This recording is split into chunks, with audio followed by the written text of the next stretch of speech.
Hello दोस्तों, मेरे YouTube channel Bolly Bio and Fact में आपका स्वागत है। कपूर खानदान ने हिंदी सिनेमा जगत में एक से बढ़कर एक स्टार दिए हैं।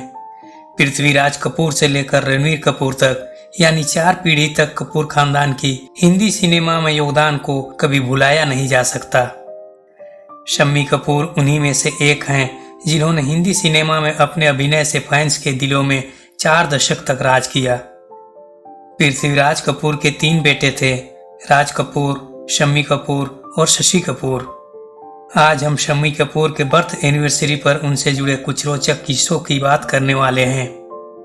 शम्मी कपूर किस तरह फिल्मों में अपने दम पर आए, क्यों उन्होंने शादी से पहले अपनी होने वाली पत्नी के सामने शर्त रखा कि वे कभी बच्चों को जन्म नहीं देंगी, अपनी पत्नी की मांग में सिंदूर की जगह उन्होंने क्या भरी थी, तथा किस तरह शूटिंग के दौरान हाथी ने उनके पैर तोड़ दिए थे फिर भी शूटिंग नहीं रोकी। साथ ही उनकी मौत की सच्चाई भी बताएंगे कि कितना दर्दनाक उनका अंत था। लेकिन आगे बढ़ने से पहले अगर अभी तक आपने मेरे चैनल को सब्सक्राइब नहीं किया है तो जल्दी से सब्सक्राइब कर लें ताकि ऐसी ही रोचक जानकारियां आपको मिलती रहें। शम्मी कपूर का जन्म 21 अक्टूबर 1931 को मुंबई में हुआ।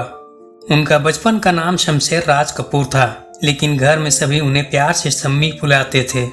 यही नाम बाद में उन्होंने चुना और आज दुनिया उन्हें यही नाम से जानती है। शम्मी कपूर का जन्म भले ही मुंबई में हुआ पर उनका बचपन कोलकाता में बीती।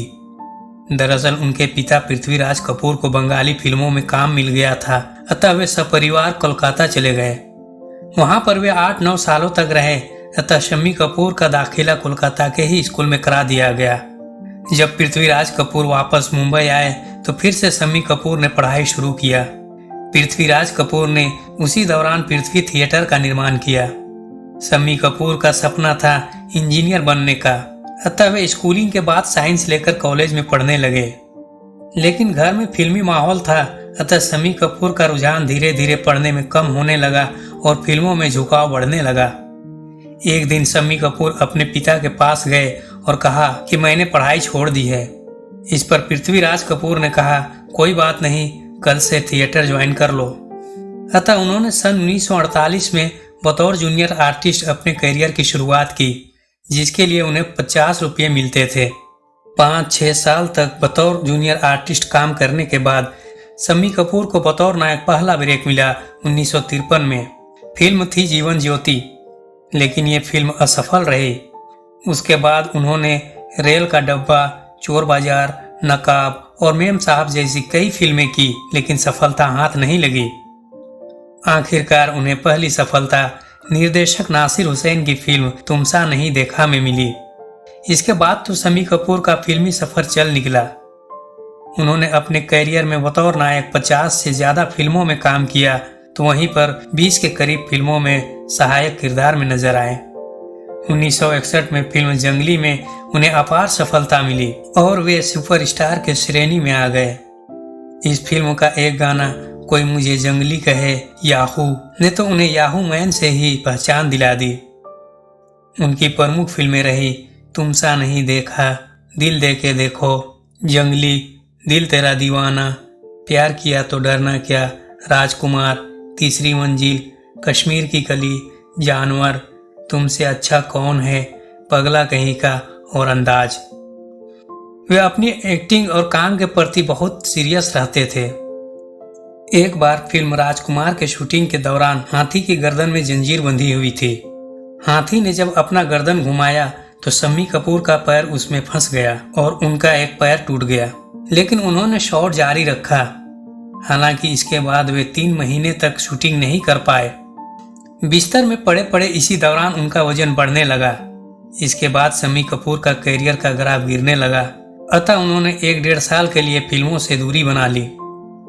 फिर जब दूसरी पारी की शुरुआत की तो बतौर सहायक और चरित्र अभिनेता का चुनाव किया। शम्मी कपूर की निजी जिंदगी की बात करें तो 1955 में उन्होंने गीता बाली से शादी कर ली। उन दोनों के शादी का किस्सा भी बड़ा ही रोचक है।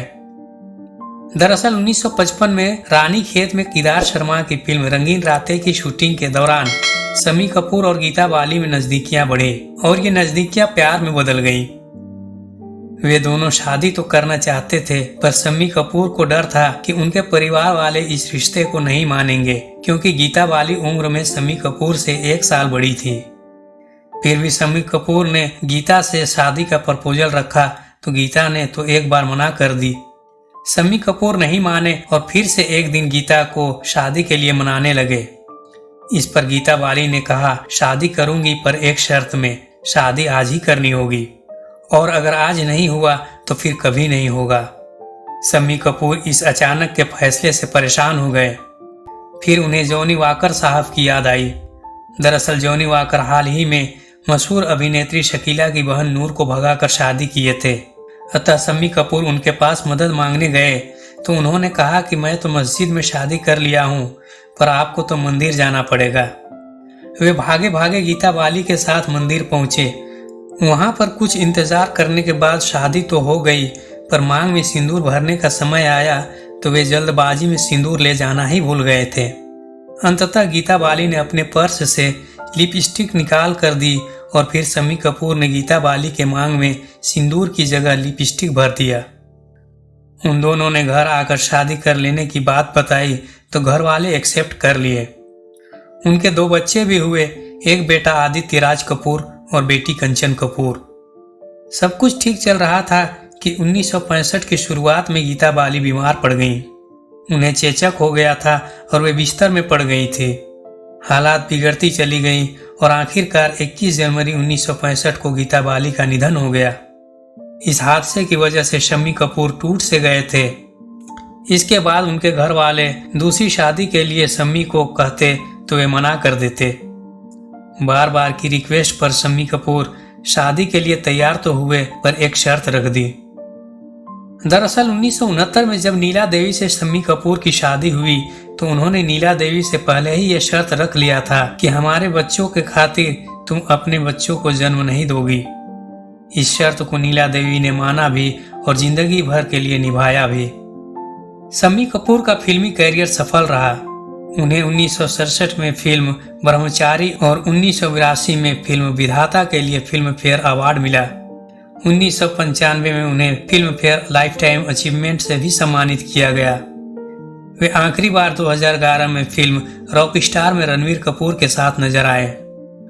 2003-04 में शम्मी कपूर को फेफड़े की बीमारी लग गई थी। वे लंबे समय से इलाज करा रहे थे। इसी दौरान उनकी किडनियां भी खराब हो गईं। वे हफ्ते में 3 दिन डायलिसिस के लिए अस्पताल जाते। आखिरकार 2011 में 14 अगस्त के दिन ब्रिज कैंडी अस्पताल में उनका इलाज के दौरान निधन हो गया। शम्मी कपूर आज हमारे बीच नहीं हैं, पर उनके द्वारा निभाए गए किरदार की वजह से वे हमेशा अमर रहेंगे। आज के वीडियो में इतना ही।